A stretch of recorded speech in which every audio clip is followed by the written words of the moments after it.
¿Cómo están? Bienvenidos a Última Mirada.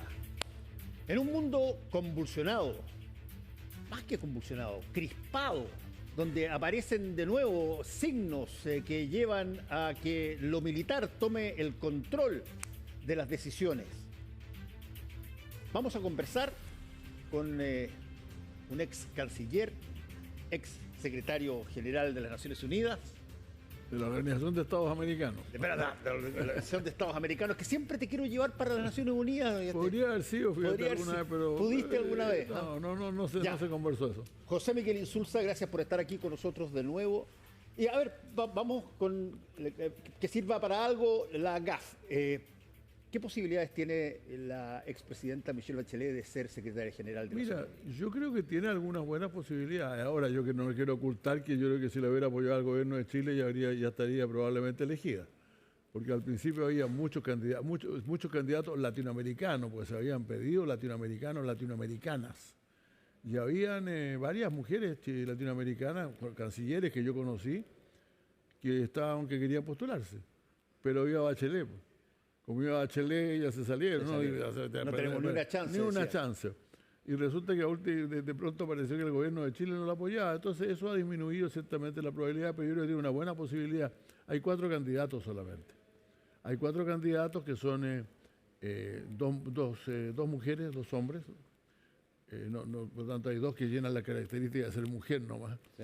Y hay 2 que no han sido apoyados por sus países. Hay un candidato de algún país del país africano que está, de Senegal creo que es apoyado por otro país, y Bachelet. Y por lo tanto los candidatos apoyados por su gobierno son solamente 2, digamos. Así que yo creo que existe una buena posibilidad. Y al contrario de lo que alguna gente dice, porque a lo mejor conversamos de eso, porque el otro día el embajador de Estados Unidos en las Naciones Unidas dijo algo que tenían dudas respecto a Bachelet, que no les gustaba mucho, etc. Lo cual es una buena muestra, porque quiere decir que no la están vetando. Pues.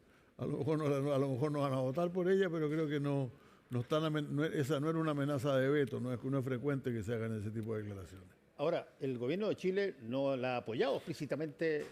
No la ha apoyado nada. Nada, no solamente eso, sino que yo tengo entendido incluso de que esto lo conversaron con algunos países para decirle que no le iban a apoyar antes de apoyar a la presidenta. Antes de anunciarle a ella ya habían conversado con algunos. Y la verdad es que provocando bastante estupor, porque la verdad es que es raro. Fíjate que la candidata de Costa Rica es apoyada por la presidenta de su país, que es de otro partido y eran rivales políticas de siempre.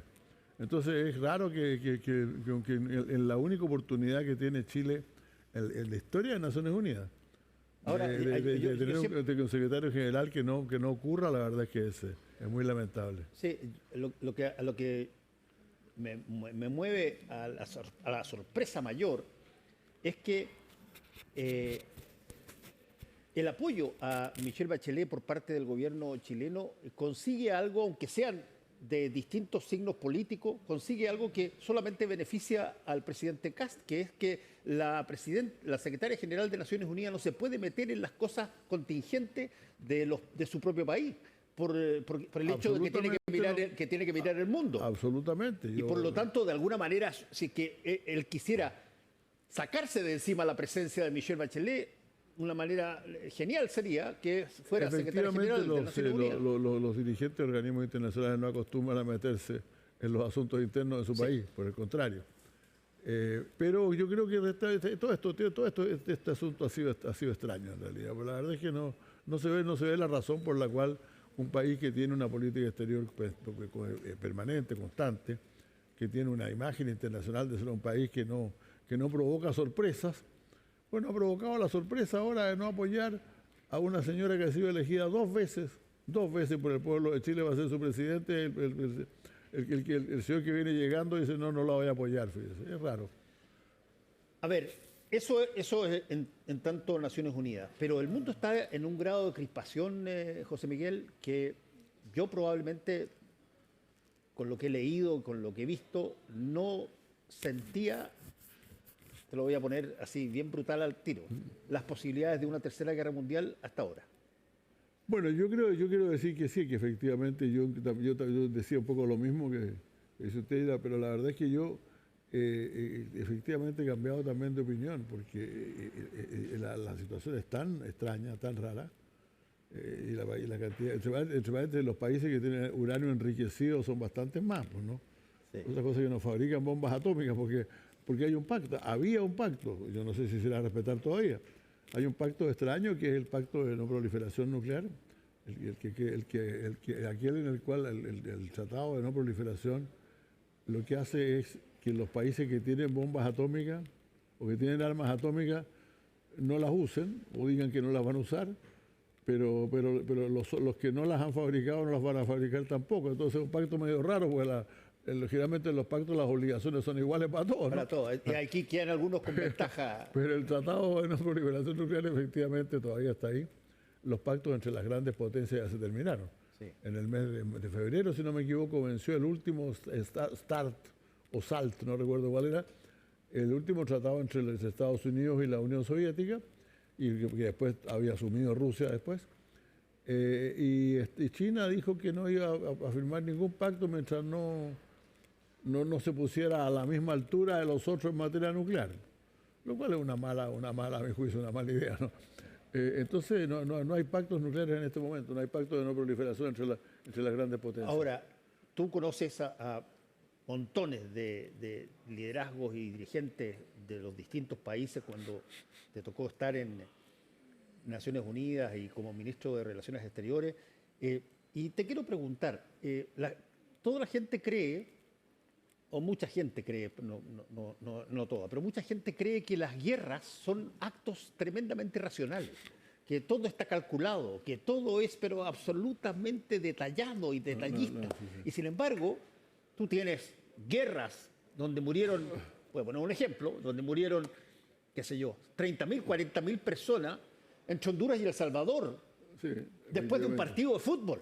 Efectivamente, y además desde la Primera Guerra Mundial, que fue la primera vez, mueren muchos más civiles que soldados. Porque antiguamente las guerras que se producían por qué motivo, yo mando mi ejército y tú mandas el tuyo, claro. Y ahí se pelean, ¿no? Y claro, puede que alguna destrucción puede que hagan, puede ocurrir eso. Hay algunas excepciones importantes, como la guerra de los 30 años, en que murió parte importante de la población de Europa, pero generalmente las guerras eran entre soldados. Ahora las guerras están matando mucho más civiles que lo que de ahí, por ejemplo, esta notable cambio histórico de siglos de la Iglesia Católica, que está en contra de la guerra, completamente en contra de la guerra. Antes los papas iban a la guerra también. Sí. Pero ahora no, la guerra es tan destructiva, destruye tanta gente, mata tanta gente que en realidad es una cosa que cuando el Papa dice que no más guerra, y el mismo Trump se siente obligado a decir basta de bombardeo sobre el Líbano, ¿no?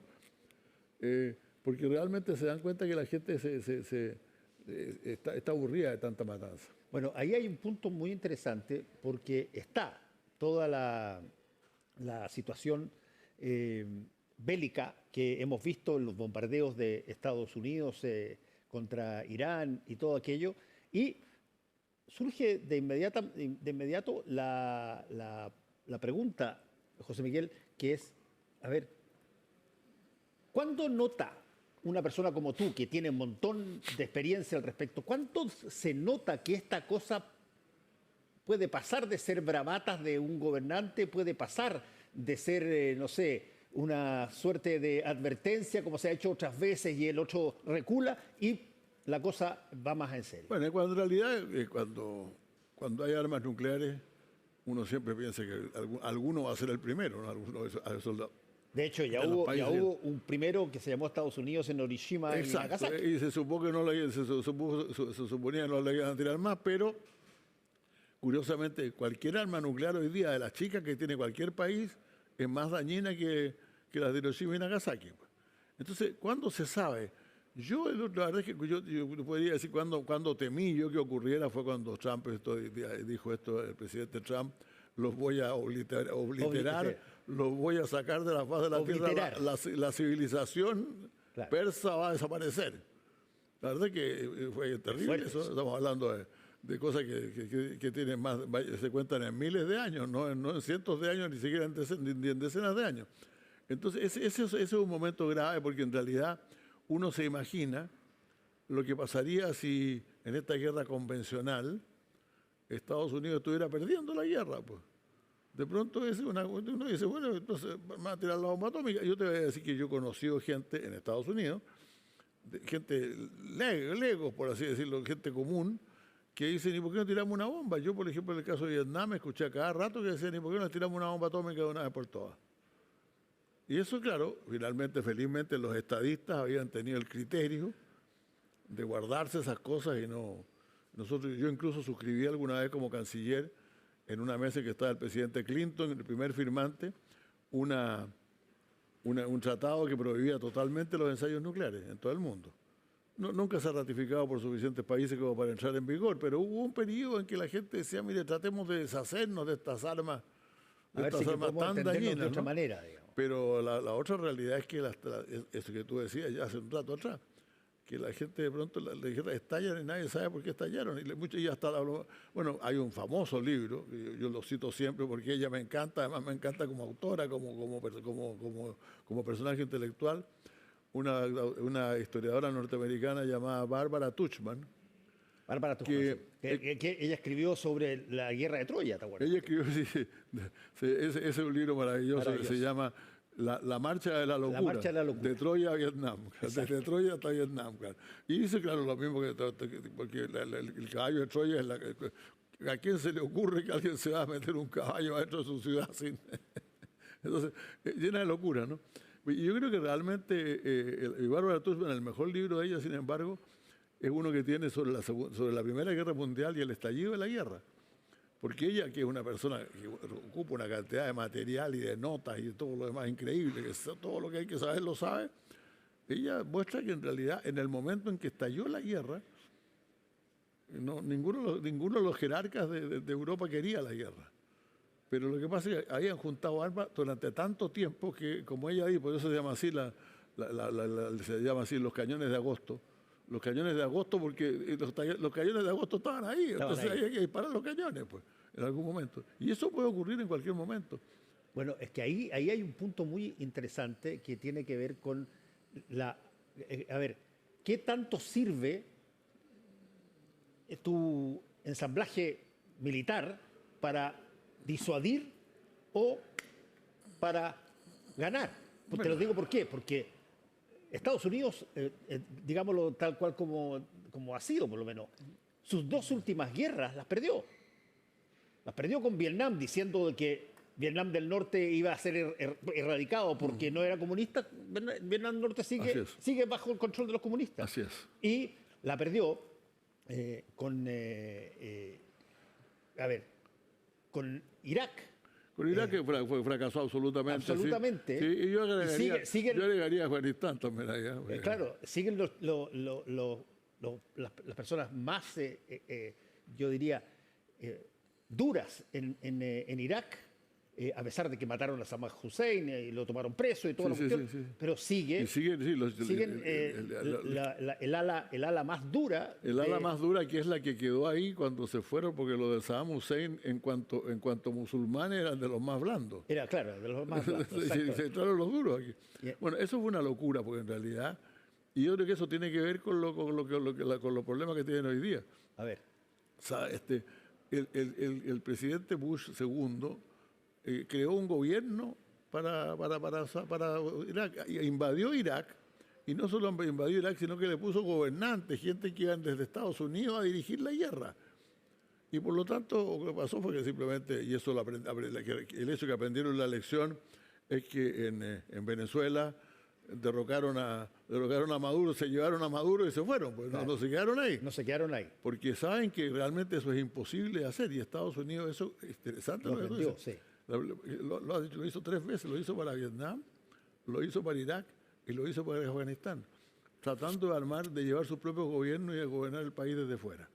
Ahora, yo creo que ese ha sido siempre el problema de Estados Unidos, además que, para no hablar, aquí no hablo mal de Estados Unidos, que es querer aplicar sus propios valores a todas las cosas que hace, sin darse cuenta que en el mundo entero la realidad es completamente distinta, que las culturas son distintas, los países son distintos también. Tú partes de la base que si uno le pega a un país como Irán, los golpes que le ha pegado, le tira las bombas que le han tirado todos los demás, ya no va a quedar nadie con ganas de seguir la guerra y ellos siguen ahí. Y por lo tanto, el riesgo que se está corriendo aquí, por eso que yo creo que el presidente Trump no graduó bien su política, es que el riesgo que se pierde aquí es que no solamente Estados Unidos se tenga que ir de la guerra, que no saque más allá de un acuerdo que ya sacaron en el 2013 con otras potencias respecto del enriquecimiento de uranio en Irán, una cosa parecida probablemente, sino que además los ayatolás queden como los vencedores, pues. Ahora, dime una cosa, ¿qué pinta toca América Latina en todo esto? Porque nosotros tenemos relaciones con muchos países, tenemos relaciones con Estados Unidos, tenemos relaciones con China, tenemos relaciones con el Medio Oriente. Bueno, a ver, ¿cómo, y aquí te lo pregunto directamente, cómo el resto de los países mira una situación como la que estamos? Porque me imagino que todos saben de que si es que se lanza el primer misil, bueno, inmediatamente nos puede afectar a todos. Bueno, mira, en realidad yo creo que el América Latina hoy día, desgraciadamente, y eso viene pasando a partir de unos 20 años atrás ya, es el país, el continente menos afiatado, menos unido del mundo. O sea, porque finalmente yo decía, sí, hay un candidato, por ejemplo, en las Naciones Unidas, uno de Senegal, pero en realidad, y lo rechazó la Unión Africana, pero en realidad los que le dijeron que sí, que lo iban a apoyar, tampoco tenían muchas ganas de apoyarlo. Entonces ahí no se nota una gran desunión. Lo que se nota una gran desunión hoy día en América Latina, sí, donde cada uno parece ir para su lado. ¿Y eso es por la aparición de liderazgos ideológicos distintos? Mira, yo creo que sí, que efectivamente hay una falta de... y divisiones que todo el mundo cree que va a resolver por un voto o dos votos, ¿no? ¿Qué es lo que va a pasar en Perú dentro de pocos días más? ¿Qué es lo que pasó en Chile también? El otro día yo leía una encuesta Cadem, para citarla, que dice que, no recuerdo la cifra, pero son parecidas, a decir que la propuesta del presidente Kast tiene un 48% de aprobación y un 45% de rechazo. Con 48, con 45 tú no haces nada. Claro. O sea, la falta, y eso pasa en las regiones también. Los países, hay una enorme desunión en un mundo que se está dividiendo crecientemente, que se está hoy día separando en grupos, en coaliciones distintas, ¿no? Por ejemplo, en el Medio Oriente todos los países están más o menos alineados, salvo Irak, salvo Irán, precisamente Irak, que tú has mencionado bien. En Europa, bueno, ahora se han producido los últimos hechos que de alguna manera aseguran que el mando de la Unión Europea por lo menos va a seguir siendo sólido. Y sin embargo, en América Latina no tenemos ninguna capacidad de juntarnos todos para lo mismo. Ahora, esto mismo que hemos hablado de las Naciones Unidas, por ejemplo, los tres países que apoyan hoy día a Michelle Bachelet son más que todos los demás países de América Latina juntos, ¿no? En población. En población. Entonces, hay una desunión muy grande. Y uno dice de repente, bueno, ¿y por qué alguna vez no nos ponemos de acuerdo en salir adelante todos juntos? Lo hicimos en el siglo pasado. Ahora, de los años 90 y los años del 2000 fueron realmente grandes años desde ese punto de vista. Es una pregunta que me parece súper importante, José Miguel, porque Naciones Unidas, tú preguntas a un grupo de personas sobre Naciones Unidas y hay poca gente que sabe qué es, en términos reales, qué es lo que hace. Y segundo, tiene, por alguna razón, que me gustaría que tú me las explicaras, tiene una imagen como que habla mucho pero no hace nada. Mira, yo creo que en alguna medida la crítica es válida. O sea, porque Naciones Unidas, uno podría decir, y algunos dicen, Naciones Unidas está fundamentalmente preocupada de los temas del medio ambiente, de la pobreza, de los mares, etc. Pero Naciones Unidas nació, y como nació, con la creación inicial para evitar las guerras, para evitar los conflictos. Entonces, cuando se ve que en el Consejo de Seguridad no se puede llegar a ningún acuerdo respecto de cómo hacerlo, respecto de Gaza, por ejemplo, tanto tiempo. La verdad es que ciertamente está fallando en eso, no cabe ninguna duda. ¿Se requiere más liderazgo? Sí, se requiere más liderazgo sin ninguna duda, pero se requiere al mismo tiempo una voluntad que no se tiene hoy día. Cuando se creó Naciones Unidas, por ejemplo, eran 57, si no me equivoco, 57 países, de los cuales deben haber sido pro-norteamericanos unos 53, pues más o menos, unos 52, porque realmente la hegemonía americana era sólida en ese momento y la gente además creía mucho en ese país, pues. Claro. Pero a los rusos les dieron 3 votos, pues. Sí, además de entrar la Unión Soviética, entró también Ucrania y entró también Bielorrusia, que tenían voto ahí. Y no solamente eso, sino que también el veto se lo dieron. El veto en Estados Unidos no fue un invento norteamericano, el veto fue una condición que la Unión Soviética tenía para evitar que Naciones Unidas lo aplastara. Ahora, ¿qué está demostrando eso? ¿Debilidad? No, está demostrando que tenían tantas ganas de entrar al asunto, tenían tanta fe en que la cosa iba a funcionar, que estuvieron dispuestos a hacer las concesiones. Hoy día no hay nadie dispuesto a hacer concesiones. Hoy día están todos dispuestos a pelearse. Ese es el punto donde yo creo que más se percibe cambio desde las personas que eran adultas en los 60, los 70, a cómo se están realizando hoy día las cosas. ¿Dónde gira, de alguna manera, las ideas de empatía internacional, las ideas de cooperación, que, acuérdate, te puedo nombrar, qué sé yo, 10 instituciones que tienen la cooperación metida dentro de su logo, sí, porque era una cosa internacional, porque era muy propio de eso, se estaba el mundo encontrando. ¿Y qué hace que eso termine? Porque la Segunda Guerra Mundial provocó eso. ¿Y qué fue lo que los desunió? Bueno, en realidad los teóricos de la paz, por así decirlo, han ido disminuyendo en los últimos años, ¿no? Para asegurar, yo leo mucho esas cosas y la verdad es que algunos han pasado ya no escriben o ya se fueron. Y hoy día más bien tenemos una cierta teoría de la guerra. Hoy día todos los ideólogos, los politólogos leen a Tucídides, ¿no? Que es una especie de maestro de la guerra. Porque el punto de partida básico es que las naciones están condenadas a enfrentarse. Y yo creo que todavía hoy día está predominando la idea de que hay de que tarde o temprano, por ejemplo, cuando uno habla cuando uno dice que se van a juntar Xi Jinping con Trump a conversar, uno siempre tiene la idea de que los que están analizando esto están convencidos de que algún día se van a enfrentar.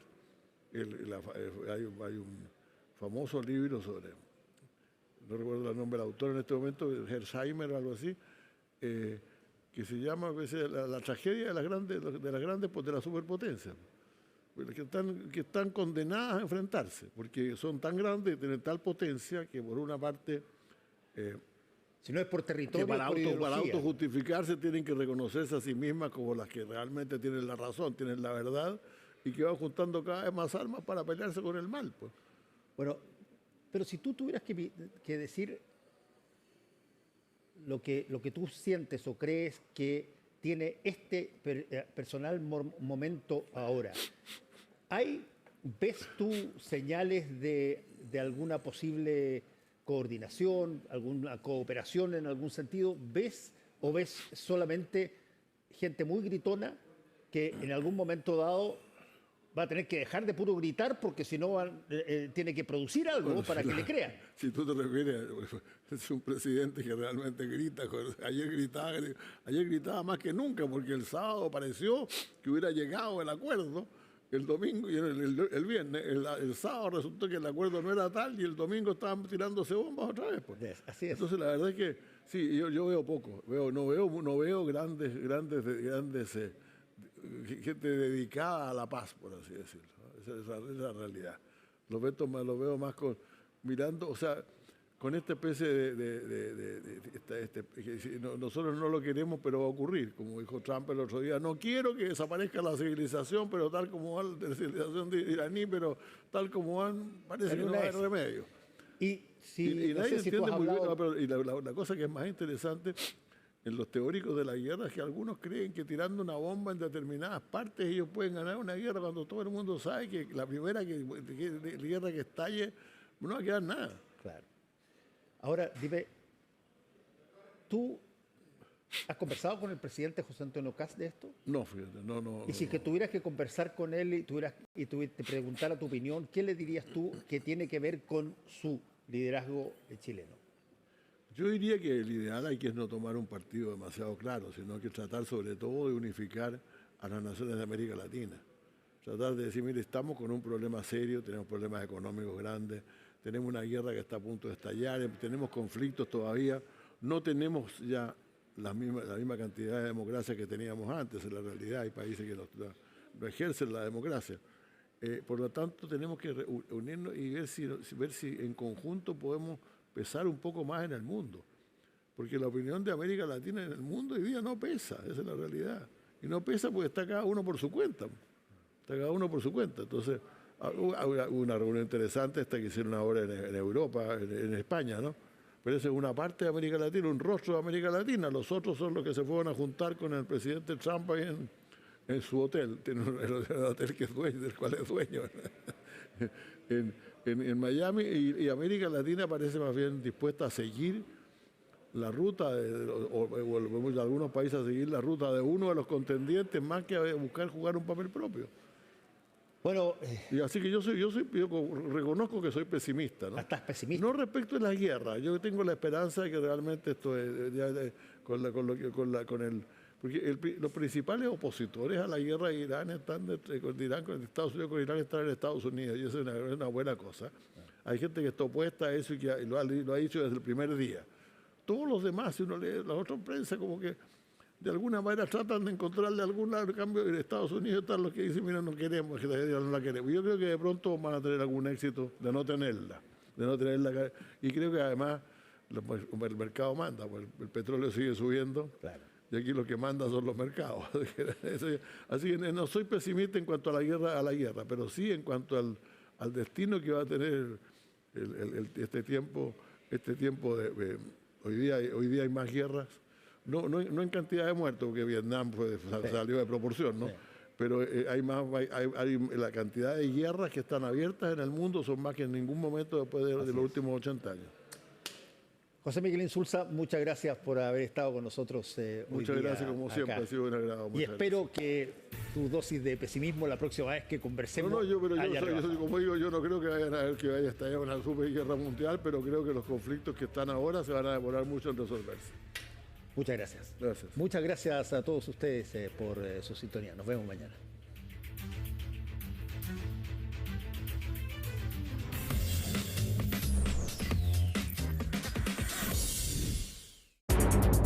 Wake Up and Live, Guatemala, de Marley Coffee.